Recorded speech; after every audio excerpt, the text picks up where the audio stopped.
Sego Sebaguego. Hello everyone, I am CassMadeIt. I am an artist and today I am going to be working on finishing these very cute Demon Slayer earrings. So for my edge work I like to use wildfire or fireline because it's very strong, and when you burn the ends it turns into like a clear glue. So like with the other thread, sometimes when you take a lighter to it you get the little charred edges, but this one turns into like a very solid piece that I use to anchor my thread. So I go through the middle towards the front of the felt, and then from there I go through the back towards the front to create a loop. Now this will create a solid starting point for the edge work. Edging is very important for this type of beadwork because it does sew the back into your beadwork, and it also adds a really nice framing. There are many different styles of edging that you can do. Today I'm going to be doing one of the more basic ones that I like to use, and it is with a size 11 bead, like these pink pastels, and a larger bead to be more like a focal point. Now these are 6mm crystal glass AB beads. So in the beginning, I start off with 3 beads. The pink bead is going to be like an anchor, and then the focal bead, and then another pink one. I bring the beads all the way down the thread, and then I measure it to my beadwork to see how far I should be going before I put the needle back in. So the needle goes in the front of the beadwork towards the back, and I always make sure that I grab a decent amount of fabric through it.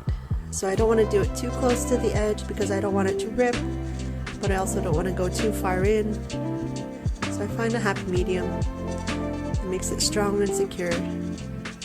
And then I go up through the last bead. So now that the first part is done, I will only be grabbing one large bead and then one small bead, and then I'll be going up through the last bead every time. And as I continue, I really like the way this is turning out. There are so many different types of edging that you can do, but this one just really seems to be my favorite because I have a lot of fun choosing the types of beads I'm going to be using as the large focal bead. It's pretty simple and straightforward, and I just like the overall look of it. So as I get closer to the end, I'm going to be careful to put the thread through closer to the finding so that it's very secure around that area, and then back up the last bead. And now when I go to grab the beads, I don't have to grab 2 because we already have the other pink bead there. We're just going to grab the big crystal glass bead, and then we're going to go through from the top of that first bead we put in, and that's going to complete the edging. So now we go down, and then I pull the thread all the way through, and that fits just really nicely there. So that's a really good thing. And now through the front of the beadwork towards the back, and we could stop there, but I always like to add a little bit more. So I go back up another bead, secure that, go through another large bead, down the smaller bead, then through the front of the beadwork towards the back, and I kind of go a little in further. This I just like to do to make it a little bit more stronger, just to have a little extra overlap there.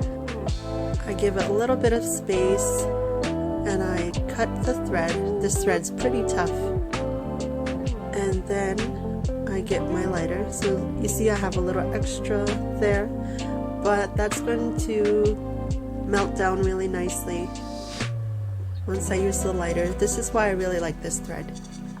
It's going to be a very secure little dot there. And now these are done. Thank you so much for watching, and I hope you found this helpful.